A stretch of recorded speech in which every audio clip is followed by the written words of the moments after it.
কেরলের ওয়েনাডে প্রাকৃতিক বিপর্যয়ে ক্ষতিগ্রস্তদের সাহায্যের জন্য সিপিআইএম ত্রিপুরা রাজ্য কমিটির উদ্যোগে রাজ্যের বিভিন্ন স্থান থেকে ত্রাণ সামগ্রী সংগ্রহ করা হচ্ছে। শনিবার সকালে রাজধানীতে ত্রাণ সামগ্রী সংগ্রহ করেন সিপিআইএম নেতৃত্ব সহ কর্মী সমর্থকরা। এদিন ত্রাণ সামগ্রী সংগ্রহ করেন রাজ্যের প্রাক্তন মুখ্যমন্ত্রী মানিক সরকার। তিনি সংবাদ মাধ্যমের মুখোমুখি হয়ে জানান, কেরলের ওয়েনাডে প্রাকৃতিক বিপর্যয়ের ৩ শতাধিক মানুষ প্রাণ হারিয়েছে, শত শত মানুষ বাড়ি ছাড়া।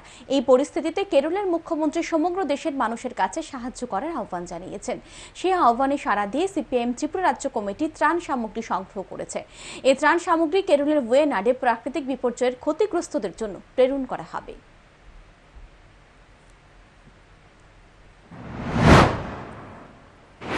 কেরালার পাশে এবং ওয়েনাডের জনগণের পাশে দাঁড়াবার জন্য আবেদন জানিয়েছে, মুক্ত হস্তে সাহায্য করার জন্য আবেদন জানিয়েছে। তাতে সাড়া দিয়ে আমরা বেরিয়েছি, মানুষের কাছে যাচ্ছি। যার যেটা সামর্থ্য, স্বাধীনভাবে স্বেচ্ছায় যা দিচ্ছে তাই আমরা সংগ্রহ করছি এবং এই টাকা একসাথে আসলে পর সারা রাজ্যের আমরা সেই টাকা সেখানে পাঠাবো।